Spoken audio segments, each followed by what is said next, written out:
Hello everyone, এটা M square স্টোরির first long video.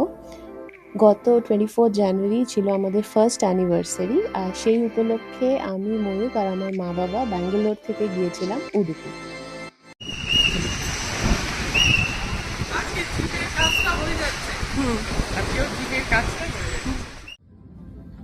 Bangalore থেকে উডুপি যেতে হার্ডলি 50 মিনিটস লাগে ফ্লাইটে, কারণ এটা সেম স্টেট।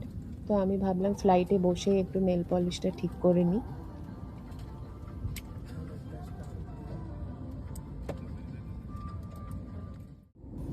এখানে বলে রাখা ভালো যে এটা কোনো প্রপার ট্রাভেল ব্লগ নয়, এটা আমরা আমাদের মেমোরিজটাকে স্টোর করার জন্যই বানাচ্ছি। ব্যাঙ্গালোর থেকে উইকেন্ডে বেড়াতে যাওয়ার প্রচুর অপশনস রয়েছে, তার মধ্যে এটাও একটা পপুলার অপশন। পৌঁছে গেছি আমরা। আমরা লিফটে উঠে এত মগ্ন হয়ে পড়েছি, ডাউনটা ঘুরি। আমরা পৌঁছে গেছি ম্যাঙ্গালোর এয়ারপোর্টে, আর রিপাবলিক ডে বলে এখানে বেশ সুন্দর ডেকোরেশনও করেছে। এদিকে রিপাবলিক ডে, আবার এদিকে ক্রিসমাস ট্রি, সবই রয়েছে ইন্ডিয়াতে। নাইস, একটা ছোট্ট কিউট এয়ারপোর্ট। এই যে আমরা যাচ্ছি ব্লু ফ্ল্যাগ বিচে, 7 ঘন্টায় বাকি আছে। ডাইরেক্টলি এয়ারপোর্ট থেকে আমরা এখানে এসে পৌঁছালাম। ইয়েস।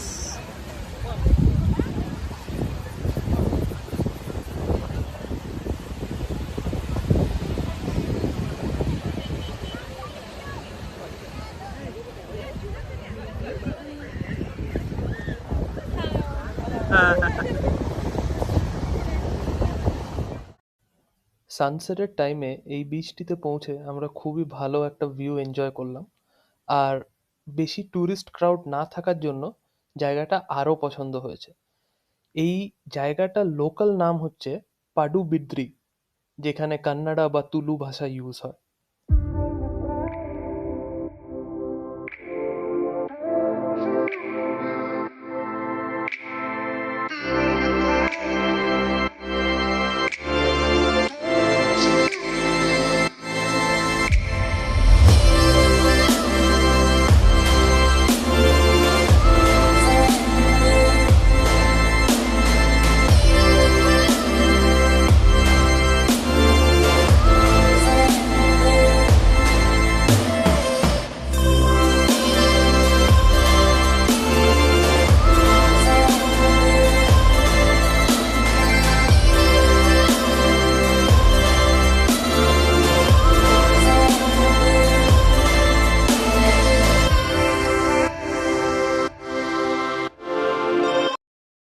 নিমোজ রেস্টুরেন্টটা মালপে বিচের সামনে, একদমই সি ফেসিং একটা রেস্টুরেন্ট, যেখানে এই গ্রাউন্ড ফ্লোরটা বেশ সুন্দর একটা ফ্যামিলি ভাইবস ছিল। এই অ্যাম্বিয়েন্সটা আমরা খুবই এনজয় করেছি। বেশ সুন্দর অ্যাকোয়ারিয়াম রাখা, এন্ট্রান্সটাও বেশ সুন্দর লেগেছে। আর এর ওপরে যে ডেকটা ছিল সেটায় আবার ফুল একটা পার্টি ভাইবস ছিল।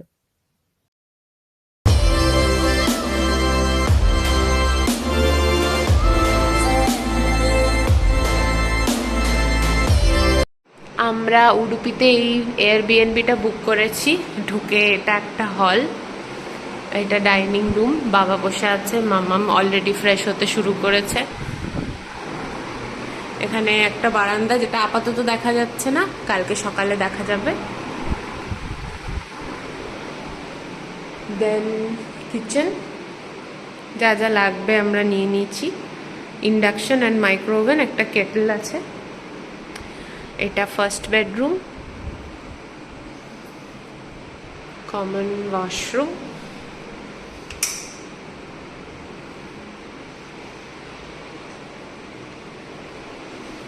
আর এইটা সেকেন্ড বেডরুম।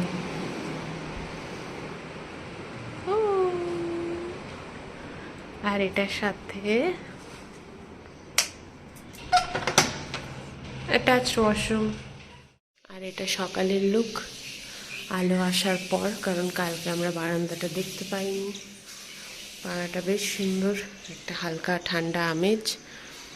সব গাড়ি বাড়ি, ছোট ছোট বাড়ি, বেশ কোনো তাড়া নেই, কিছু নেই, ভালো লাগছে বেশ। ব্রেকফাস্ট কমপ্লিট করে আমরা কিন্তু চলে এসেছিলাম শালিগ্রামা লোকেশনে। এটি মেনলি ফেমাস হচ্ছে কায়াকিংয়ের জন্য। আর এই যে ব্যাক ওয়াটার্সটা দেখা যাচ্ছে সেটি হচ্ছে সিথা রিভার্সের ব্যাক ওয়াটার। এখানে দুটি অপশন আছে, একটা হচ্ছে নিজস্ব কায়াকিং করে ঘোরা আর আরেকটা হচ্ছে নর্মাল বোটে বোটিং করা। আমরা দুজন নর্মাল কায়াকিংটাই নিয়েছিলাম। এর আগেও গোকর্ণাতে গিয়ে আমরা দুজনে কায়াকিং করেছিলাম আর প্রত্যেকবার আমাকেই সামনে বসতে হয়। এখানে আমরা ওয়েট করছিলাম যে আমাদের গাইড করে নিয়ে যাবে তার জন্য। আমরা দুজন সামনে কায়াকিং করছিলাম আর পেছনে মা বাবার বোটটা ছিল। তখন অন্য কোনো গ্রুপ অ্যাভেলেবেল না থাকায় বেশ শান্তিতেই আমরা যাচ্ছিলাম, ভিউ এনজয় করছিলাম। একটাই প্রবলেম, প্রচণ্ড রোদ, বাট কি আর করার। বেশ ভালো কাটছিল সানডে মর্নিংটা। পেছন থেকে আমাদের মাঝি ভাই বেশ গাইড করে দিচ্ছিল কোথা দিয়ে যেতে হবে, কোথায় কাদা আছে।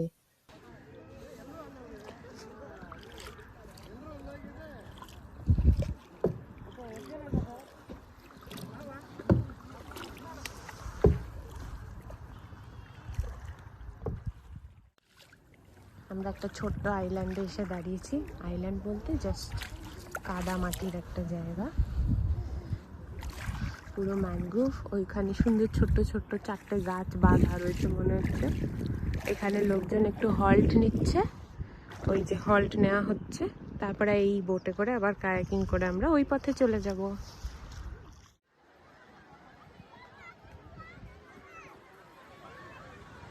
কায়াকিং এর পর ডেল্টা পয়েন্ট ঘুরে সেই দিন বিকেলে আবারও সানসেটের টাইমটা এনজয় করতে আমরা চলে এসেছিলাম কাপু বিচে। লাইট হাউসে ওঠার প্রচণ্ড ভিড় ছিল, তাই আমরা সেদিকে যাইনি। বেশ ভালো লাগছিল, সবাই এনজয় করছিল, বাচ্চারা খেলছিল, বয়স্কদের বসার জায়গা, ঘুড়ি ওড়ানো, আরও টুকিটাকি বিচ অ্যাক্টিভিটিস নিয়ে বেশ ভালো কাটছিল সময়টা।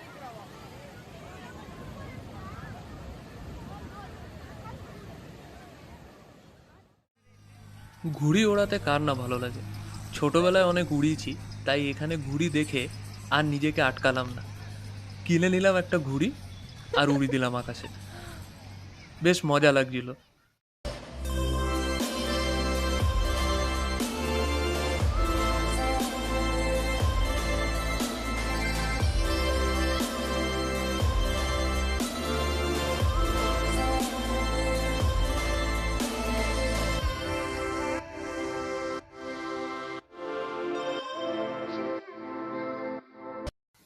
আর আমার এটাই প্রথমবার। বেশ ভালো লাগছিল, একটা নতুন এক্সপিরিয়েন্স। তবে ঘুড়িটা কিন্তু ওখানেই ফেলে আসিনি, সুটকেসে করে নিয়ে এসেছি ব্যাঙ্গালোর।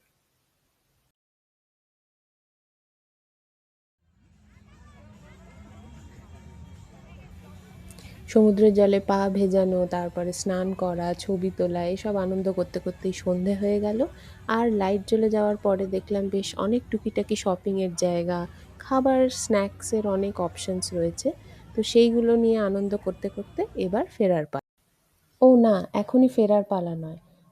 আমাদেরকে ড্রাইভার দাদা নিয়ে এলেন কাপু বিচের কাছেই একটি সুন্দর মন্দিরে, যেখানে সেই সময় সন্ধ্যা আরতি চলছিল, মারিয়াম্মা টেম্পল। ভেতরটায় ঢুকতেই বেশ সুন্দর একটা পরিবেশ, লোকজন ভক্তি ভরে প্রণাম করছে, ওখানে প্রসাদ বিতরণ হচ্ছিল। ঢুকতেই প্রথমে গণেশ মন্দির ছিল, আমরা বেশ ঘুরে ঘুরে দেখছিলাম। কাঠের কাজ সিলিংয়ে এবং মণ্ডপে, এইটাই এই মন্দিরের স্পেশাল ফিচার। এবং দেখছিলাম যে পাশে এখনো কাজ চলছে, এবং এই মন্দিরটিকে লোকাল লোকেরা খুবই জাগ্রত মনে করে। তারপর এটাও জানতে পারলাম যে ক্রিকেটার সূর্যকুমার যাদব তার স্ত্রীর সঙ্গে এই মন্দিরে এসেছিলেন ইন্ডিয়া টি-20 ওয়ার্ল্ড কাপ জয় করার পর। বেশ ভালো লাগলো সন্ধেটা। এর সাথে সাথেই আমাদের দুদিনের ট্রিপ শেষ। পরের দিন সকালেই ফ্লাইট। বেশ সুন্দর লাগছিল এয়ারপোর্টের পথটা, যেন মনে হচ্ছিল যে একটা ছোট্ট পাহাড়ের ওপর দিয়ে যাচ্ছি। না, না, না।